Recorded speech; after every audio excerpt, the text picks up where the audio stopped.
And what is up everyone, this is Victor of Vbrncy Productions and welcome to Vbrncy Bits. It's been a while since we did a video like this, so let's get on with it. And for today's video, we are talking about the triangle of exposure. It is safe to say that the triangle of exposure is the basic foundation of understanding your camera, and it is essential to understand each of these factors and how they correlate with each other in nailing your properly exposed photos. Now before we get started, I just want to let you know that I will try to explain this as basic as possible because that is the vision of this video. And also, if you haven't subscribed yet in this channel, please do consider subscribing for more videos like this, and also smash that like button. So the triangle of exposure, we have the aperture, the shutter speed, and the ISO. So the first one is aperture.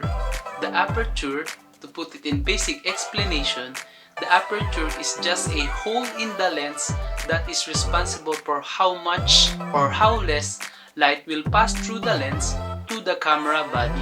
To put it in technical terms, the smaller the value of the aperture, for example 1.8, 1.4, 1.2, the bigger the hole it gets, which means it allows more light to pass through the lens to the body, which also means that the bigger the value of the aperture, like 3.5, 4, so on and so on, the less light it will allow to pass through. And to put it in analogy, let's go to your water faucet now. We'll take the faucet as the lens and the water is the light. So the bigger the opening of the faucet, the more water comes out, which is the same in aperture. The bigger the opening of the lens, the more light passes through. The aperture is also responsible for the depth of field, or as they call it, the bokeh effect, which tells us that the smaller the value of the aperture, like 1.8, 1.4, 1.2, the more blurry the backgrounds it gets. So the next one is shutter speed.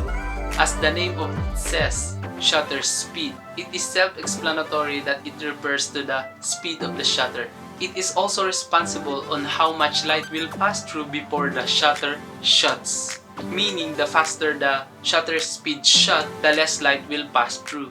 And also, less motion will be captured. Meaning, the higher chances of having a sharp image. And also, it also means that the slower the shutter speed, the more light will pass through. But be aware that the slower the shutter speed, the more motion your camera captures. Meaning there's less chances of you having a sharp image as you are going for that effect, especially if your subject is moving. So the third one is ISO. As we put it in a layman's term, the ISO is an artificial light or a virtual light. Simply explains the sensitivity of the sensor of your camera to light. It also explains that the lower the ISO, the less sensitive it is to light. Hence, the higher the value of the ISO, it is more sensitive to light. But be aware that the higher ISO means that you will have a lot of noise in your photo or in your video. So as much as possible, we are aiming for a low ISO setting. And that is it for this video today. I hope that you've enjoyed it and you learned something to share to your friends, family, and loved ones. And I will do highly appreciate it if you will share this video to someone you know that is starting out in photography, because I know how hard it is to understand the triangle of exposure. Unless I